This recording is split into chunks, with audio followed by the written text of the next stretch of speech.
اعوذ باللہ من الشیطان الرجیم بسم اللہ الرحمن الرحیم الحمد للہ رب العالمین والصلاة والسلام علی سید الانبیاء والمرسلین وعلی آل سید الانبیاء والمرسلین وبارک وسلم رب اشرح لی صدری ویسر لی امری واحلل عقدۃ من لسانی یفقهوا قولی صدق اللہ العظیم وصدق مولانا رسول کریم بسم اللہ الرحمن الرحیم۔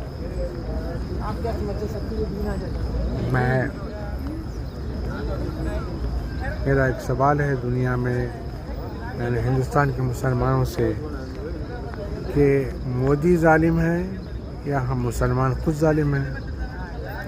اب لوگ پوچھیں گے کہ بھائی کیسے مسلمان ظالم ہیں؟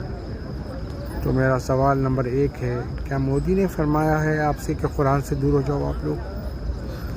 کیا مودی امت شاہ نے کہا ہے آپ سے کہ رسول اللہ کی سنت پہ عمل کرنا چھوڑ دو؟ رسول اللہ کی سنت پہ عمل کرنا چھوڑ کے اور قرآن کو فالو کرنا، قرآن پڑھنا، اس پہ عمل کرنا چھوڑ کے مسلمان خود اپنے آپ پہ ظلم کیا ہے یا مودی نے اس پہ ظلم کیا ہے؟ بھائی صاحب، ہندوستان میں موب لنچنگ کے مسئلے ہوتے 2 ایشوز پہ۔ نمبر 1 ایشو ہوتا ہے کہ بھئی گائے کا گوشت کھانا۔ دیکھیے، اگر آپ برابر تعلیم لیں تو آپ یہ دیکھیے کہ حدیث میں اللہ کے رسول نے گائے کے بارے میں کیا فرمایا ہے۔ اللہ کے رسول نے گائے کے بارے میں فرمایا ہے کہ گائے کا دودھ صحت ہے، اور گائے کا گھی شفا ہے، اور گائے کا گوشت بیماری ہے۔ تو آپ کو گائے کا گوشت کھاؤ یعنی بیماری لا لو بلکہ بولے اللہ کے رسول، اور اس پہ جھگڑا کرو، اس پہ اپنی دادا گیری کرو، موب لنچنگ کرا لو اپنی، وہ بیچ کے لوگوں کو جو ہے نا کھلا کے۔ یہ اللہ کے رسول کی سنت ہے، نمبر 1۔ نمبر 2، ہندوستان میں جھگڑے ہوتے ہیں کہ بھائی ہندو لڑکیوں سے شادی کرنا یعنی لو جہاد کا ایک ایشو بنائے ہوئے ہیں۔ بھیا وہ فتنہ کرنے کی ضرورت ہی نہیں ہے نا بھائی، جبکہ اللہ کے رسول نے فرمایا ہے کہ اگر کوئی پیسے والی غیر مذہب کی عورت سے شادی کرنا، اپنے مذہب کی نوکرانی سے شادی کرنا زیادہ بہتر ہے غیر مذہب کی شہزادی سے شادی کرنا یا پیسے والی سے شادی کرنے سے۔ تو آپ یہ چکر میں کیوں جاتے ہیں؟ اگر آپ لوگ دوسرے مذہب کی عورتوں سے عاشقیاں کر کے ان کے ساتھ جو ہے نا شادیاں کرنے کے لیے آپ مرتے ہیں تو آپ مسلمان، اول ایک تو آپ مسلمان ہی نہیں ہیں، کیونکہ مسلمان تو یہ کام نہیں کرتا، اور مسلمان مذہب یہ اجازت بھی نہیں دیتا کہ آپ کسی اور مذہب کی لڑکی کو جا کے اس سے شادی کرو اور جو ہے نا فتنہ پیدا کرو اس سے۔ بلکہ آپ کے مذہب کی لڑکیاں مر گئی ہیں، آپ اپنے مذہب کی لڑکیوں سے شادی کرو نا، کہ آپ کے مذہب کی لڑکیاں پوری کی پوری بدصورت ہے، دوسرے کے مذہب کی لڑکیاں خوبصورت ہے۔ یہ سب شیطانیت ہے۔ ہمارا دل آ گیا اس پہ، ہمارا دل آ گیا اس پہ، پھر تمہاری لڑکیوں پہ ان کا اگر دل آتا ہے تو تم کو کیوں تکلیف ہوتی ہے؟ بھائی صاحب، تمہاری یہ حرکت ہے، تم اپنے آپ میں روکو تو اللہ تعالیٰ دوسروں کے اوپر بھی، دوسروں کے دلوں میں بھی اللہ تعالیٰ یہ سب چیزوں کی نفرت پیدا کرے گا۔ بھائی صاحب، جتنے فتنے پیدا ہو رہے ہیں وہ فتنوں میں مذہب اجازت نہیں دیتا بھائی۔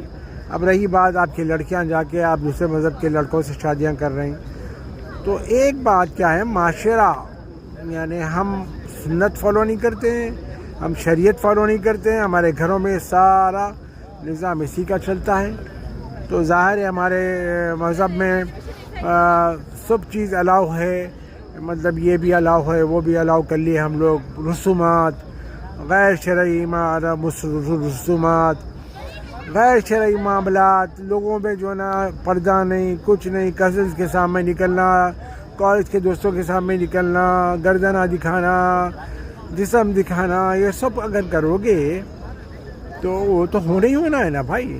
اگر آپ سنت فالو کرتے، آپ کے گھروں میں سنت امپلیمنٹ کرتے، شریعت امپلیمنٹ کرتے، تو یہ سب تھوڑا ہی نہ ہونے والا ہے۔ اس لیے دوسروں کو بلیم کرنا چھوڑ دو میرے بھائی، اپنے آپ میں آپ لوگ مسلمان لوگ جو ہے نا اپنے آپ پہ ظلم کرتے ہیں، آپ پہ کوئی ظلم نہیں کرتا ہے.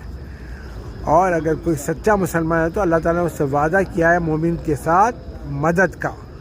اگر اللہ تعالیٰ بار بار فرماتا ہے کہ جو کوئی سیدھے راستے پہ ہے اس کا کوئی کچھ نہیں بگاڑ سکتا.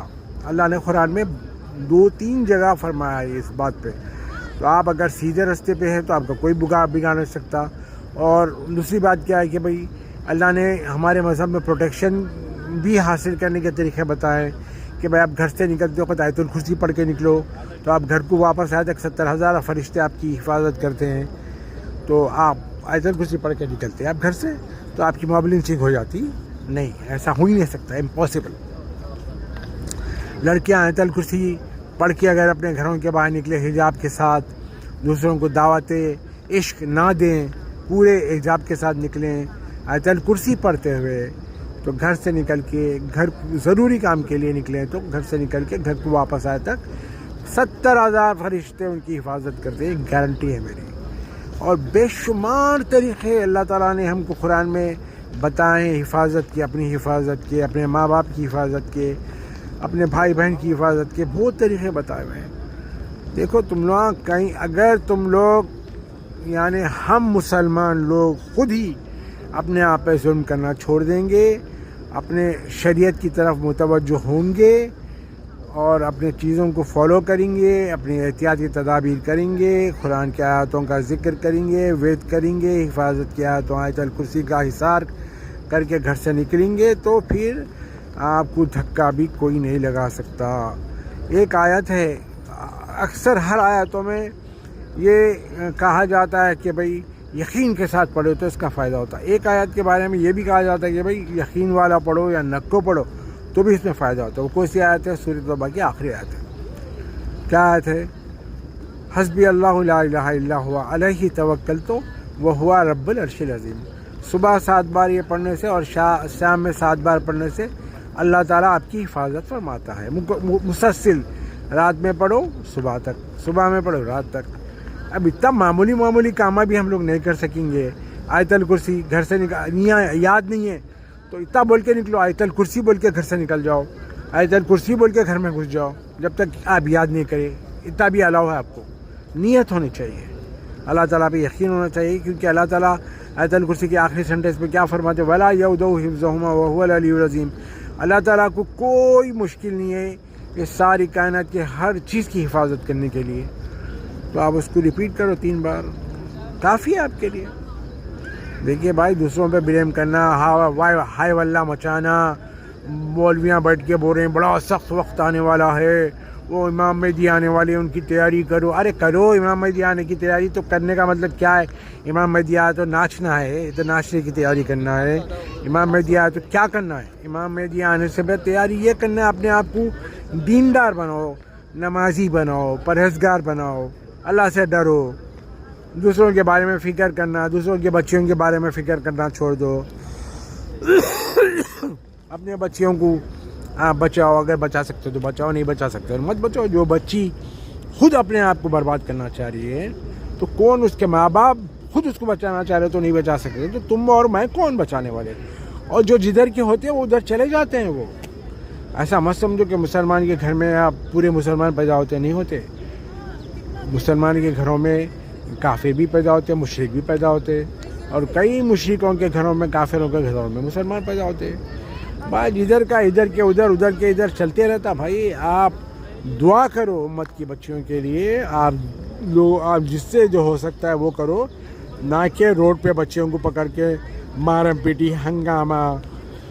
پھر اس بچی کے ساتھ دوسری قوم کا کوئی آدمی ہے تو اس کو آپ ذلیل کرو، اس کو ڈراؤ. ایک نیا فتنہ، پولیس آپ کو لے آئیں گی، آپ کو ٹھوکیں گی. یہ سب کون کرو بول رہا؟ یہ سب کرنے کا کوئی فائدہ نہیں ہے. اپنے اپنے گھروں میں، اپنے اپنے مسجدوں میں اعلان کرو کہ آپ لوگ اپنے اپنے گھروں میں اپنے اپنے بچیوں پہ نظر رکھو، فونوں پہ نظر رکھو، ان کے پاس سختی کرو.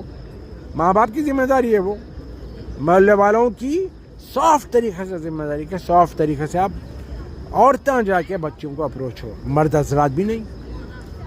بھائی صاحب، یہ میرا ویڈیو اس لیے بنا رہا ہوں میں مدینہ شریف میں بیٹھ کے میرے آقا کے دربار میں